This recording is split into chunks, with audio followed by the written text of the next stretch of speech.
Italian American ഫിസിസിസ്റ്റായ Enrico Fermi മുന്നോട്ട് വെച്ച ഒരു ആശയമാണ് ഫെർമി പാരഡോക്സ്. നമുക്ക് ഒബ്സർവ് ചെയ്യാൻ പറ്റുന്ന യൂണിവേഴ്സിൻ്റെ വലിപ്പമെന്നത് ഏതാണ്ട് 93 ബില്യൺ ലൈറ്റ് ഇയേഴ്സ് ആണ്. അതിൽ ഏതാണ്ട് 100 മുതൽ 200 ബില്യൺ ഗാലക്സികളുണ്ട്.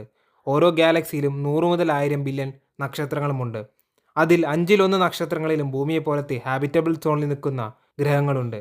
അതിൽ 1% എടുത്താലും അതേതാണ്ട് 10 കോടി ഗ്രഹങ്ങൾ വരും. അതിൽ ഇൻ്റലിജൻ്റായ സിവിലൈസേഷൻ ഉണ്ടാകാനുള്ള സാധ്യതയുമുണ്ട്.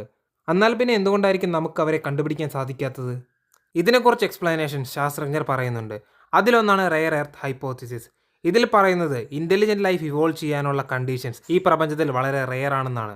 വേറൊന്ന് പറയുന്നത് മറ്റേതെങ്കിലും അന്യഗ്രഹത്തിൽ ജീവൻ ഉണ്ടായിരിക്കും, പക്ഷേ അവർക്ക് നമ്മുടേതുപോലെ ഒരു ഇൻ്റലിജൻറ്റ് സിവിലൈസേഷനായി ഇവോൾവ് ചെയ്യാനുള്ള സമയം കിട്ടിയിട്ടില്ല എന്നാണ്. മറ്റൊന്നാണ് സൂ ഹൈപ്പോത്തിസിസ്. അതിൽ പറയുന്നത് നമ്മളെക്കാൾ വളരെയധികം പുരോഗമിച്ച ഇൻ്റലിജൻ്റ് ആയ ഒരു സിവിലൈസേഷൻ ഉണ്ട്. അവർ അവരുടെ ടെക്നോളജി ഉപയോഗിച്ച് നമ്മളിൽ നിന്നും മറഞ്ഞിരിക്കുന്നതായിരിക്കും. അതായത് മനുഷ്യനെ അവൻ്റേതായ രീതിയിൽ ജീവിക്കാനും ഇവോൾവ് ചെയ്യാനും വിടുന്നു. അതുപോലെ തന്നെ നമ്മുടെ ഓരോ നേട്ടവും അവർ മറഞ്ഞിരുന്നു കൊണ്ട് കാണുന്നുണ്ടാകും. അടുത്തൊരു കാര്യമാണ് അഡ്വാൻസ്ഡ് സിവിലൈസേഷൻ ഉണ്ടായിരിക്കാം, പക്ഷേ അവർക്ക് വംശനാശം സംഭവിച്ചു പോയിട്ടുണ്ടാകാം എന്ന കാര്യം. സൂപ്പർനോവയോ അല്ലെങ്കിൽ ആസ്ട്രോയിഡ്സ് അല്ലെങ്കിൽ മറ്റേതെങ്കിലും ഒരു കാരണം അവർ ഈ പ്രപഞ്ചത്തിൽ നിന്നും മാഞ്ഞു പോയിട്ടുണ്ടാകും.